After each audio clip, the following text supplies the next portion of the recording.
Hello friends, this is the lecture number 12 of ray optics and optical instruments। तो यार आज के इस लेक्चर में हम लोग कुछ बेसिक कॉन्सेप्ट्स के बारे में समझेंगे about refraction by a lens. तो यार सबसे पहले हम लोग समझेंगे that what is a lens, lens क्या होता है। ठीक है, सो नाउ सी हियर, यहाँ पे क्या लिखा हुआ है कि रिफ्रैक्शन बाय अ लेंस, मतलब कि लेंस के द्वारा क्या हो रहा है, रिफ्रैक्शन हो रहा है। तो कोई भी मटेरियल या मीडियम के द्वारा रिफ्रैक्शन कब होगा, जब वो मटेरियल या मीडियम हमारा कैसा हो, ट्रांसपेरेंट। तो यार यहां से एक चीज तो क्लियर है कि जो लेंस है उसका मटेरियल कैसा है, ट्रांसपेरेंट है। मींस लेंस एक ट्रांसपेरेंट मटेरियल से बना होता है। एंड नाउ एक चीज ध्यान दो कि यार ट्रांसपेरेंट मटेरियल तो प्रिज्म भी है हमारा, ट्रांसपेरेंट मटेरियल तो रेक्टेंगुलर स्लैब भी है जो हमने पढ़ा। ठीक है, लेकिन इन दोनों के बीच में डिफरेंट क्या है भाई, इन दोनों के बीच में डिफरेंट है इसके शेप में। हमने क्या देखा, हमने ट्राइंगुलर प्रिज्म देखा। ट्राइंगुलर प्रिज्म हमारा कुछ इस तरीके से था ना, ट्राइंगुलर प्रिज्म हमारा कुछ इस तरीके से था। जो रेक्टेंगुलर स्लैब था वो हमारा क्यूबॉइड के जैसा था। मीन्स दो ऑब्जेक्ट के बीच में डिफरेंट आ रहा है, कैसे आ रहा है, उनकी शेप में। ठीक है, और अगर एक चीज देखो, जो प्रिज्म है, जो ट्राइंगुलर प्रिज्म है उसमें टोटल कितने सरफेस है, एक तो ये ट्राइंगल वाला सरफेस, एक ये दूसरा, एक ये तीसरा, एक उधर, एक नीचे, मतलब कि टोटल ये 5 सरफेस से मिलकर बना है। जो क्यूबॉइड है वो तुम्हारा 6 सरफेस से मिलकर बना है।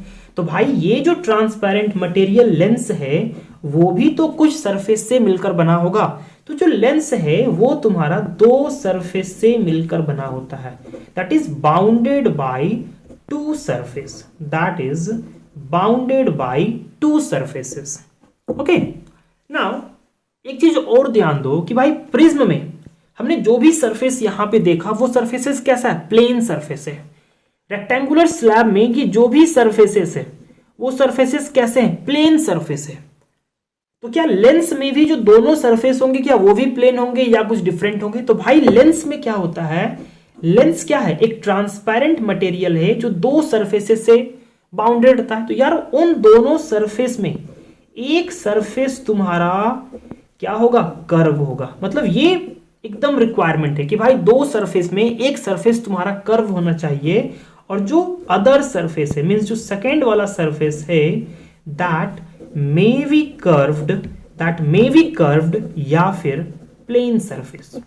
मतलब कि हम किस तरीके से डिफाइन कर सकते हैं लेंस को, कि यार लेंस क्या है, लेंस एक ट्रांसपेरेंट मटेरियल है that is bounded by 2 surfaces and at least one of them is a curved surface and the other may be curved और प्लेन सरफेस। मतलब दोनों सरफेस में एक सरफेस को तो भाई कर्व्ड होना ही पड़ेगा, कर्व्ड होना ही पड़ेगा, तभी उसको हम लेंस बोलेंगे।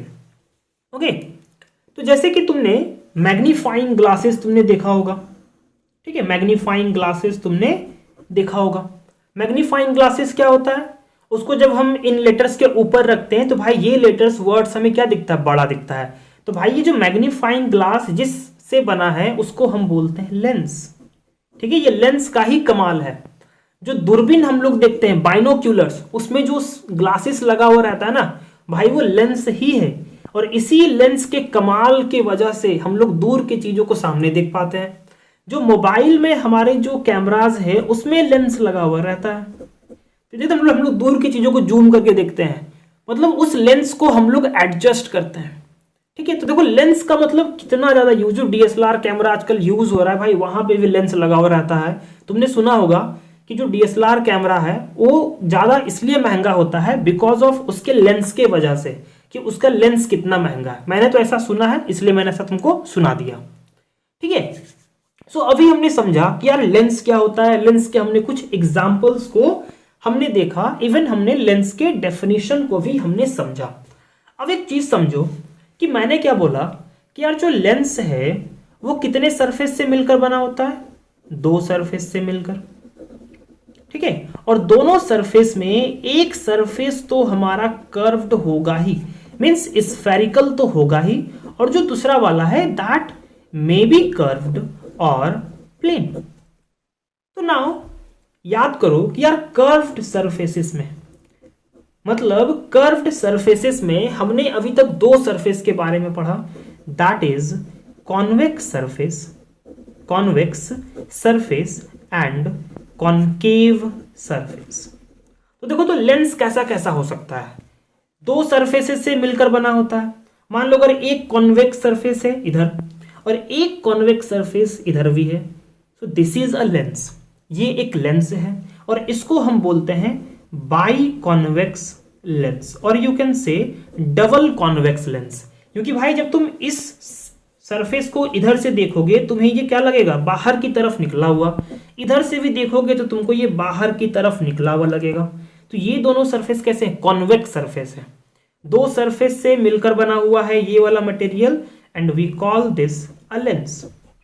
और क्या बना सकते हैं, मान लो अगर ये कॉन्वेक्स सरफेस है और एक प्लेन सरफेस है, तो ये भी क्या है भाई, ये भी लेंस है। लेकिन देखो ये दो सरफेस से मिलकर बना हुआ है, जिसमें कि एक सरफेस क्या है, कॉन्वेक्स है, और जो दूसरा वाला सरफेस है वो प्लेन है। इसको हम बोलते हैं प्लेनो कॉन्वेक्स लेंस। ओके, इसको हम बोलते हैं प्लेनो कॉन्वेक्स। एक क्या हो सकता है कि यार एक मान लो कॉन्वेक्स सरफेस ले लो और एक क्या ले लो, एक तुम कॉन्केव सरफेस ले लो, भाई ये भी लेंस है। क्योंकि देखो ये भी, इधर भी एक कॉन्वेक्स सरफेस, इधर भी एक curved surface, that is a lens. एक तुम क्या कर सकते हो कि एक तुम कॉन्केव सरफेस ले लिए और इधर लगा दो एक प्लेन सरफेस, इसको भी लेंस बोलेंगे। एक कॉन्केव सरफेस ले लो इधर और इधर भी ले लो, इसको भी तुम क्या बोलोगे, इसको भी तुम लेंस बोलोगे। मतलब कि दो सरफेसेस के, और हमारे पास यहाँ पे तीन ऑप्शन है, एक कॉन्वेक्स सरफेस, कॉन्केव सरफेस और प्लेन। और याद रखो कि यार एक सरफेस तो तुम्हारा कर्व होगा ही, मतलब चाहे तो वो कॉन्वेक्स होगा या कॉन्केव होगा, और इनके यूज से तुम डिफरेंट डिफरेंट मतलब लेंसेस को बना सकते हो, ठीक है। और उनके यूजेस को भी तुम देख सकते हो कि यार कहाँ इमेज बनेगा, कैसा इमेज बनेगा, इस तरीके से तुम उनको देख सकते हो। नाउ अब एक चीज को समझना कि यार अभी तो हमने पढ़ा लेंस के बारे में। लेंस क्या है, एक मटेरियल है जो दो सरफेसेस से बाउंडेड रहता है, जिसमें कि यार एक सरफेस तो तुम्हारा स्फेरिकल होगा ही और दूसरा तुम्हारा मे बी कर्व्ड और प्लेन, ठीक है। फिर हमने कुछ एग्जांपल्स को देखा एंड हमने कुछ कॉम्बिनेशंस देखा लेंस का कि किसको किसको हम लेंस बोल सकते हैं। नाउ अब एक चीज समझो, अब हम लोग देखेंगे कि यार एक लेंस के द्वारा इमेज कैसे फॉर्म होता है। ये क्या है, लेंस। उससे पहले एक चीज को समझना कि यार हमने प्रिज्म के थ्रू हमने इमेज फॉर्मेशन देखा था ना। क्या हुआ था कि एक रे ऐसे आ रहा था, तो फर्स्ट क्या हुआ, ये जो रे है वो इस इंटरफेस पे आके मिला, तो अब यहाँ पे क्या हुआ भाई, यहाँ पे रिफ्रैक्शन हुआ, वो रे ऐसे गया, फिर यहाँ पे भी रिफ्रैक्शन हुआ, और फिर ये तुम्हारा डेंसर मीडियम है और ये रेयरर, तो डेंसर से रेयरर जाएगा, then it will go away from normal. कुछ इस तरीके से हमारा रिफ्रैक्शन हुआ था। अगर एक चीज देखो कि अगर हम इस सरफेस को हल्का सा कर्व कर दें और ये वाला भी सरफेस को हल्का सा कर्व कर दें, क्या ये एक लेंस के जैसा तुमको लग रहा है कि भाई एक थोड़ा एक लेंस के जैसा हो गया। देखो तो यहाँ पे भी क्या, अगर ये ट्राइंगल को अगर हम हल्का सा लेंस टाइप का बना दिए हैं, मतलब कि अगर अभी भी रे जाएगा तो यहाँ पे भी कुछ इसी तरीके से हल्का रिफ्लेक्ट होगा और इसी तरीके से निकलेगा। तो सेम चीज यहां पर भी होता है। ये क्या है, एक क्या है, लेंस है, और ये कौन सा लेंस है, ये तुम्हारा बाई कॉन्वेक्स लेंस है। ओके अब देखो यार ये क्या है, ये तुम्हारा एक कर्व्ड सरफेस है ना, एक कॉन्वेक्स सरफेस है, तो इसका भी मिडिल पॉइंट होगा, लेट इसका मिडिल पॉइंट एन एम, और ये जो सरफेस है इसका भी मिडिल पॉइंट होगा, लेट इट बी एन। अब ये जो सरफेस है भाई, इसका तो कुछ सेंटर ऑफ कर्वेचर होगा ना इस कर्व का, तो इस कर्व का किधर होगा, इधर होगा। तो हम क्या जानते हैं कि यार सेंटर ऑफ कर्वेचर से और मिडिल पॉइंट से जो लाइन गुजरता है, उस लाइन को हम लोग क्या बोलते हैं, उसको हम लोग बोलते हैं प्रिंसिपल एक्सिस, उसको हम बोलते हैं प्रिंसिपल एक्सिस। अब देखो लेंस का जो मिडिल पॉइंट होता है भाई ये जो पॉइंट है वो तो सरफेस का मिडिल पॉइंट है ना, लेकिन लेंस जो मटेरियल का जो मिडिल पॉइंट है उसको हम बोलते हैं ऑप्टिकल सेंटर। इसको हम क्या बोलेंगे? इसको हम बोलेंगे ऑप्टिकल सेंटर। नाउ मान लो कि यार कोई एक ऑब्जेक्ट यहां पर रखा हुआ है, ऑब्जेक्ट ओ, इसका इमेज कैसे फॉर्म होगा? ठीक है, तो मान लो इस ऑब्जेक्ट से कुछ रेज निकल रहे हैं, तो हमें इमेज बनाने के लिए मिनिमम कितने रेज की जरूरत पड़ती है? हमें मिनिमम 2 रेज की जरूरत हमें पड़ती है। मान लो अगर एक रे इस लाइन के थ्रू जा रहा है, तो देखो तो ये लाइन क्या है? प्रिंसिपल एक्सिस, जो कि तुम्हारा सेंटर ऑफ कर्वेचर से पास हो रहा है। लेट इट बी C1, इसको मान लेते हैं C2। तो जो लाइन सेंटर ऑफ कर्वेचर से पास होता है वो क्या होता है? नॉर्मल होता है सरफेस पे। मतलब कि ये लाइन जो है वो इस पे क्या है? नॉर्मल है। तो ये जो रे ऐसे जा रहा है ये विदाउट एनी डेविएशन ऐसे ही क्या होगा? चल जाएगा भाई, चल जाएगा। एक रे मान लो ऐसे किया, इस इंटरफेस पर इस पॉइंट पे आके स्ट्राइक किया। देखो तो इस सरफेस के लिए, इस इंटरफेस के लिए इस पॉइंट पर नॉर्मल क्या होगा? तो हम क्या जानते हैं? सेंटर से जो लाइन हम ड्रॉ करते हैं स्फेयर के किसी भी पॉइंट पर, वो क्या होता है? नॉर्मल होता है। मीन्स ये क्या हो गया? नॉर्मल। और मान लो कि ये जो मटेरियल है लेंस का, वो तुम्हारा एक डेंसर मीडियम है और बाहर वाला तुम्हारा एक रेयरर है। तो अगर रे रेयरर से डेंसर में जा रहा है तो क्या होगा? ये बेंड होगा टुवर्ड्स नॉर्मल। तो ये डायरेक्शन था रे का, मान लो ये नॉर्मल की तरफ ऐसे करके ये बेंड हो गया।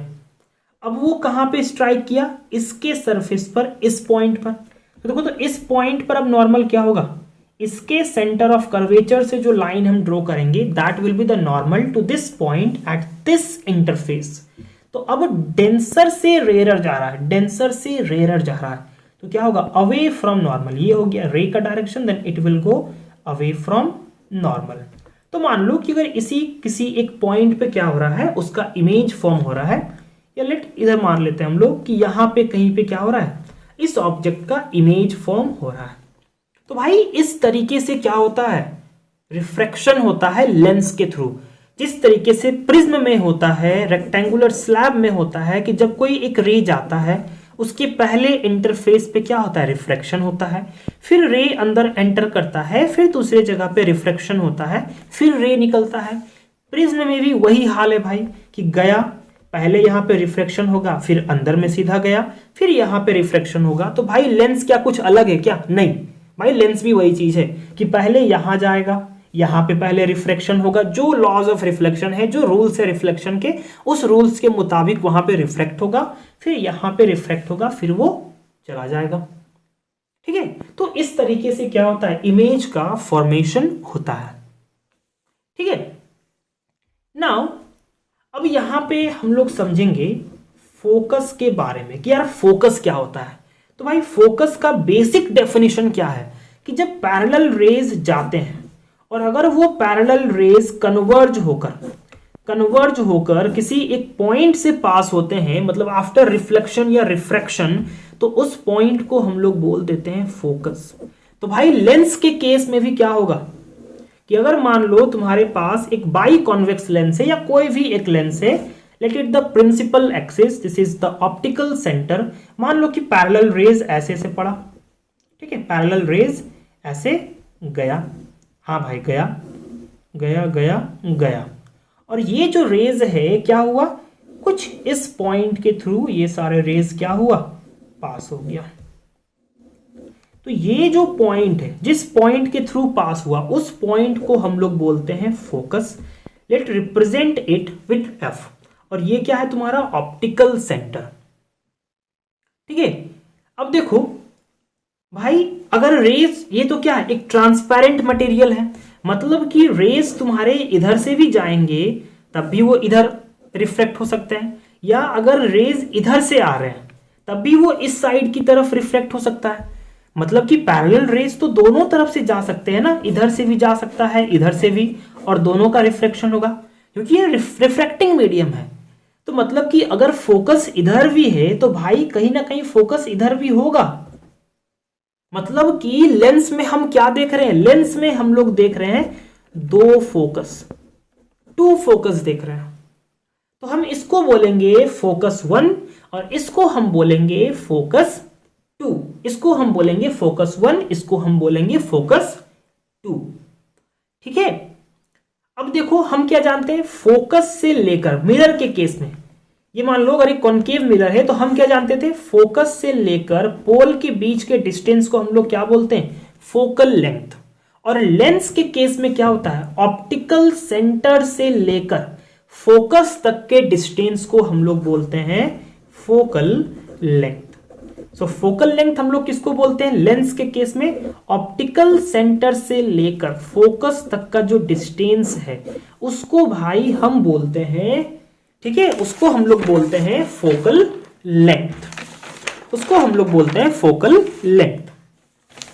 सो अभी तक हम लोगों ने क्या क्या पढ़ा, अभी तक हम लोगों ने पढ़ा लेंस। लेंस क्या है, एक ट्रांसपेरेंट मटेरियल है that is bounded by two surfaces and one of them must be a curved surface and the other may be curved or a plane surface। कुछ एग्जांपल्स देखा जैसे मैग्नीफाइंग ग्लास, जो दूरबीन, ठीक है, इस तरह कुछ एग्जांपल्स देखा हमने। कुछ कॉम्बिनेशंस देखा कि भाई कॉन्वेक्स सरफेस और एक कॉन्वेक्स सरफेस मिलके लेंस बनाएगा, convex surface, plane surface, convex surface, concave surface, दो कॉनकेव सरफेस, एक कॉनकेव सरफेस, एक प्लेन सरफेस, इस तरीके से हमने देखा। फिर हमने पढ़ा कि फोकस क्या होता है, फिर हमने देखा कि भाई इमेज कैसे फॉर्म होता है, मतलब कि लेंस के द्वारा रिफ्रैक्शन कैसे हो रहा है। तो भाई रिफ्रैक्शन जब भी होगा, माइंड में बैठा लो, अपने रूल्स के मुताबिक होगा, अपने लॉज के ही मुताबिक होगा। हमने फोकल लेंथ देखा, फोकस पढ़ा, सेंटर ऑफ कर्वेचर हमने देखा कि भाई लेंस में हमने क्या देखा कि दो सेंटर ऑफ कर्वेचर होता है, ठीक है, और जरूरी नहीं है कि ये दोनों सेंटर ऑफ कर्वेचर तुम्हारे इक्वल हो। मान लो अगर एक कॉन्वेक्स लेंस ऐसा है, उसका कर्वेचर ऐसा है, और दूसरे का कर्वेचर कुछ ऐसा है, ठीक है, तो भाई इसका सेंटर ऑफ कर्वेचर नजदीक होगा क्योंकि इसका कर्वेचर ज्यादा है, ये ज्यादा मुड़ा हुआ है, तो इसका सेंटर ऑफ कर्वेचर सामने होगा और इसका सेंटर ऑफ कर्वेचर दूर होगा क्योंकि ये कम मुड़ा हुआ है, कम कर्व है, ठीक है। तो सेंटर ऑफ कर्वेचर क्या हो सकता है, बराबर नहीं हो सकता है। फिर हमने देखा कि लेंस में दो फोकस हो सकते हैं, इधर वाले को हमने नाम दे दिया F1, इधर हमने नाम दे दिया F2, ठीक है ना।